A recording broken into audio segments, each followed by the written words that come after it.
This is the new Ford Escape. It used to be called the Kuga, but that's not all that's changed. Let's have a look. It's got a new face. The grille is larger and bolder. It's bigger up here. It used to be bigger down here. The headlights, they've been redesigned. This is the titanium, the top of the range spec model. It's got DRLs, bi-Xenon headlights that corner as you do too, down the side. These fog lights, they're now further swept back. It makes this overhang here look shorter, even though it's not. The alloy wheels, they're new too, new finishes. These panels here, exactly the same as the Kuga. Nothing changed there. These taillights, redesigned, and so is this area between them. That's redesigned too. And this, that's not new. That was on the old Kuga, but that's still cool. Let's go inside.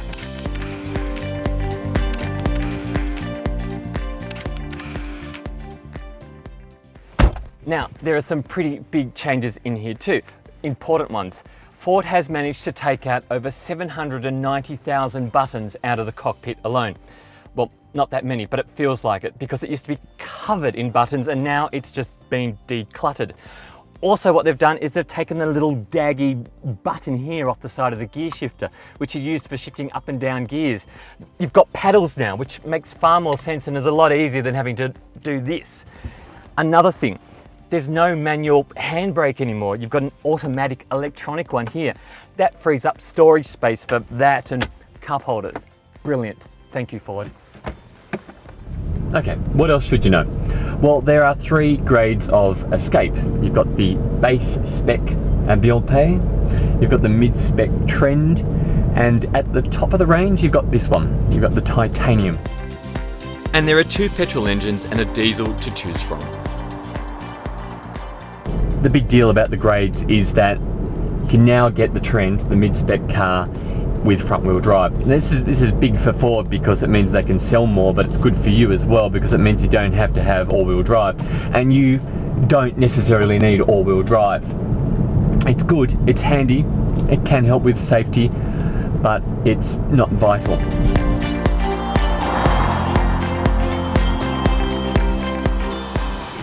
Here is something you should know. The tech package. Get it.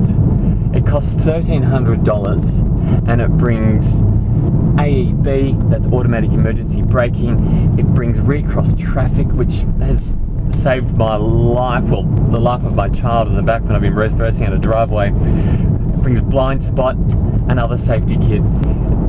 It's odd that Ford has made it an optional package on every single variant in their range. Normally, well, what you would expect is that on the top model, like the Titanium, it would come as standard.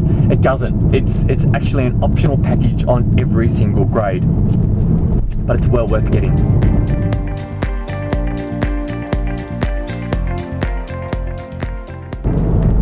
So what do they all like to drive?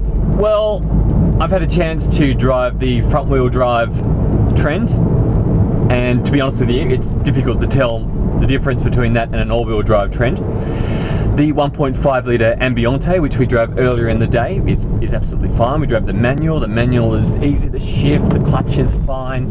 The brake pedal seems a little bit high, but you know, we're really looking for issues there. And there's this, the 2 litre diesel Titanium, and you can really feel the torque in this. It's kind of lovely. I'm over power. It's all about torque now.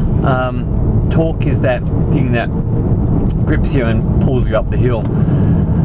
Power is really how fast you get up there. Steering. Okay, so steering. Again, in the Titanium diesel here, I really like the feel of the steering. It's reassuringly heavy. Not too heavy. It's not like, you know, driving a car without power steering. But it's just not overly light, which is good for when you're moving along quite quickly. You can just make tiny changes to your trajectory. There are a few things I don't like. Those tray tables, for example, you get them in the titanium grade and they're great for kids, but when they're folded up, they reduce legroom so much that I can't sit behind my driving position. There's also the touchscreen.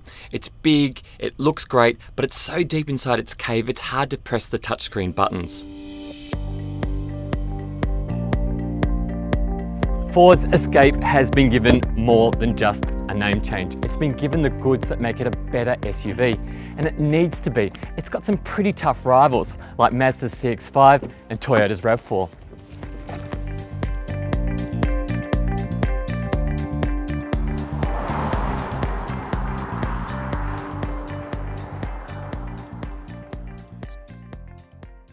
To read our full review, click on the link right here.